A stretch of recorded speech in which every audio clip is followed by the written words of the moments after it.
কোটা সংস্কার দাবিতে শিক্ষার্থীদের চলমান আন্দোলনের মধ্যে আইনমন্ত্রী আনিসুল হক আলোচনায় বসার যে আগ্রহের কথা জানিয়েছেন তা নিয়ে সামাজিক যোগাযোগ মাধ্যম ফেসবুকে স্ট্যাটাস দিয়েছেন কোটা সংস্কার আন্দোলনের অন্যতম সমন্বয়ক হাসনাত আবদুল্লাহ।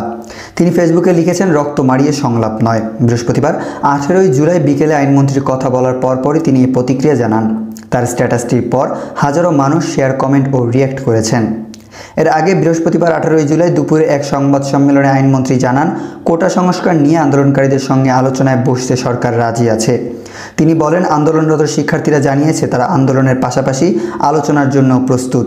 তাদের এই অবস্থানকে স্বাগত জানিয়েছেন প্রধানমন্ত্রী। আইনমন্ত্রী আরও বলেন, আন্দোলনকারীদের সঙ্গে আলোচনা করার জন্য আমাকে এবং শিক্ষামন্ত্রী মহিবুল হাসান চৌধুরীকে দায়িত্ব দেওয়া হয়েছে। আমরা তাদের সঙ্গে বসব। তারা যখনই আলোচনায় বসতে চায়, সেটা যদি আজকে হয়, আজকেই আমরা বসতে রাজি আছি। উল্লেখ থাকে, দেশজুড়ে শিক্ষার্থীদের তুমুল আন্দোলনের মুখে 2018 সালের 4 অক্টোবর সরকারি চাকরিতে নারী কোটা 10%, মুক্তিযোদ্ধা কোটা 30% এবং জেলা কোটা 10% বাতিল করে পরিপত্র জারি করা হয় সরকার থেকে। সেখানে বলা হয়েছিল, নবম থেকে 13তম গ্রেডের পদে সরকারি নিয়োগের ক্ষেত্রে মেধার ভিত্তিতে নিয়োগ দেওয়া হবে। ওইসব গ্রেডের পদে সরকারি নিয়োগ বিদ্যমান কোটা বাতিল করা হলো। এই পরিপত্র চ্যালেঞ্জ করে রিট করেন মুক্তিযোদ্ধার সন্তান ও প্রজন্ম কমান্ড কাউন্সিলের সভাপতি ওহিদুল ইসলাম সহ 7 শিক্ষার্থী। এর প্রেক্ষিতে গত 5 জুন 2018 সালে জারিকৃত পরিপত্রটিকে অবৈধ বলে ঘোষণা করেন হাইকোর্ট। এরপর থেকেই সারা দেশে বিভিন্ন বিশ্ববিদ্যালয়ের শিক্ষার্থীরা ফুঁসে ওঠেন।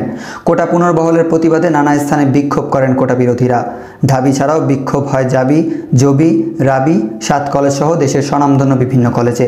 এরই মধ্যে গত মঙ্গলবার 16 জুলাই দিনব্যাপী রাজধানী সহ দেশের বিভিন্ন স্থানে, বিশেষ করে শিক্ষা প্রতিষ্ঠানগুলোতে রক্তক্ষয়ী সংঘর্ষ ও হামলার ঘটনা ঘটে। এতে অন্তত 6 জন নিহত হন। নিহতদের মধ্যে চট্টগ্রামে 3 জন, ঢাকায় 2 জন ও রংপুরে 1 জন রয়েছেন। এদিকে পরিস্থিতি যেন আরও অবনতি না হয়, সেজন্য দেশের সব বিশ্ববিদ্যালয় অনির্দিষ্টকালের জন্য বন্ধ ঘোষণা করা হয়েছে। মঙ্গলবার রাতে দেশের সব বিশ্ববিদ্যালয়ের শিক্ষা কার্যক্রম পরবর্তী নির্দেশ না দেওয়া পর্যন্ত বন্ধ রাখার নির্দেশনা দিয়েছে উপাচার্য চিঠি দেয় বিশ্ববিদ্যালয়ের মঞ্জুর কমিশন। পাশাপাশি সব আবাসিক শিক্ষার্থীদের হল ছাড়তে নির্দেশনা দেওয়া হয়। তবে কর্তৃপক্ষের নির্দেশ প্রত্যাখ্যান করে বিশ্ববিদ্যালয় ক্যাম্পাসে অবস্থান করছেন আন্দোলনকারীরা।